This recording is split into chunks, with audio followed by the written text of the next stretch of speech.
मुहर्रम का कल पहला दिन था, लेकिन पहले ही दिन उत्तर प्रदेश में खास समुदाय के कुछ लोग मुख्यमंत्री योगी आदित्यनाथ को चैलेंज कर रहे हैं। उनके फैसले को चुनौती दे रहे हैं। योगी ने कहा था कि मुहर्रम पर शस्त्र मत दिखाना।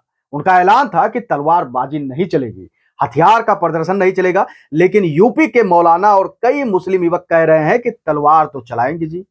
वहीं अब तलवारबाजी पर समाजवादी पार्टी के वरिष्ठ नेता एसटी हसन ने भी अपनी प्रतिक्रिया दी है। उन्होंने कहा है कि मुझे भी कावड़ यात्रा में जब डीजे बजता है तो परेशानी होती है। कावड़ में डीजे बजने से मेरा दिल दहल जाता है। सरकार जो भी कानून बनाए सिर्फ मुसलमानों को लेकर ना बनाए, नहीं तो ये प्रदेश के लिए सही नहीं होगा। कुल मिलाकर अब उत्तर प्रदेश में मुहर्रम में हथियार लहराने को लेकर योगी और मुसलमान आमने सामने हैं। आगे इस पर योगी सरकार ने क्या कुछ कहा, देखिए ये खास रिपोर्ट। धर्म पर राजनीति या हिंदुओं से नफरत, क्या एसटी हसन पर मंडरा रहा वोट बैंक का खतरा? समाजवादी पार्टी के नेता को अब क्यों याद आए मुसलमान? मुहर्रम में तलवारबाजी से क्यों भड़के सपा सांसद एसटी हसन? योगी सरकार पर लगाया मुसलमानों पर उत्पीड़न का आरोप। मुहर्रम शिया मुसलमानों का गम का महीना होता है। इस महीने में मुसलमान गम मनाते हैं, काले कपड़े पहनते हैं, साथ ही कई तरह के मातम करते हैं। परंपरा के मुताबिक कहीं पर सीना पीटने का मातम, कहीं पर आग का मातम, तो कहीं पर छुरी और बर्छी से मातम किया जाता है। लेकिन हाल ही में उत्तर प्रदेश सरकार ने मुहर्रम के जुलूस में अस्त्र शस्त्रों के प्रदर्शन और उससे मातम करने पर रोक लगा दी। समाजवादी पार्टी के नेता और पूर्व सांसद एसटी हसन ने इस पर आपत्ति जताते हुए कहा है कि पाबंदी सब पर बराबर होनी चाहिए। पूर्व सांसद एसटी हसन ने कहा कि सभी धर्म के लोगों के धार्मिक जुलूसों पर अस्त्र शस्त्र की पाबंदी होनी चाहिए। मैं कहता हूँ इसकी जरूरत क्या है? पिछले 200-300 सालों से ये सब चला आ रहा है। लोग जुलूस के दौरान अस्त्र शस्त्र की अपनी कला दिखाते हैं और लाठी डंडे समेत कई वस्तुओं का इस्तेमाल करते हैं। मेरे संज्ञान में नहीं है एक भी आदमी की इससे मौत हुई हो। उन्होंने आगे कहा कि जुलूस में इसे रोकने की जरूरत क्या है? अगर रोका है तो ईमानदारी से सब पर रोक लगानी चाहिए।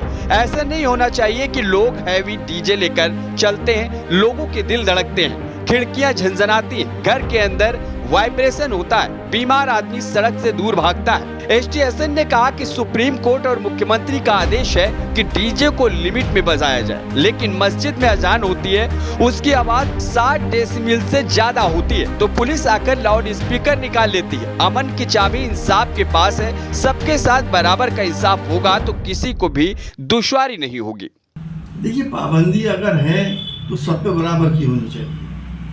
सारे वर्गों के धार्मिक जुलूसों पे अस्त्र शस्त्र प्रदर्शन की पाबंदी हो, कोई एतराज नहीं है। लेकिन मैं पूछता हूँ इसकी ज़रूरत क्या है?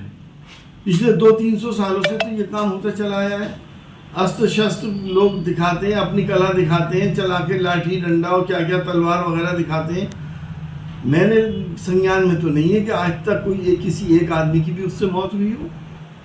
तो इसमें रोकने की ज़रूरत क्या है? और अगर फिर भी रोका है तो ईमानदारी से सब पे लागू होना चाहिए।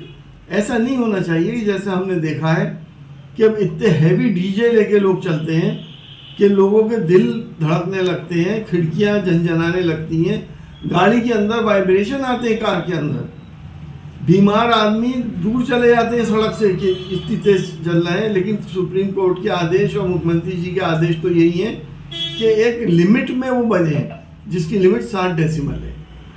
अगर अजान उससे 60 डेसिबल से ऊपर होती है तो फौरन पुलिस आके लाउड स्पीकर एक निकाल लेती है। इनको क्यों नहीं रोकती? तो हमारा कहने का मतलब यह है कि देखिए, अमन की चाबी इंसाफ के पास होती है। सबके साथ बराबर का इंसाफ होगा तो कहीं किसी को कोई दुश्वारी नहीं होगी, कोई शिकायत नहीं होगी। आपको बता दें कि इससे पहले भी एसटी हसन ने मुहर्रम में छुट्टी रद्द होने पर सवाल खड़े किए थे। उसी के बाद सपा सांसद ने कहा कि बीजेपी नेताओं के अंदर होड़ लगी हुई है कि कौन मुसलमान का अधिक उत्पीड़न करेगा।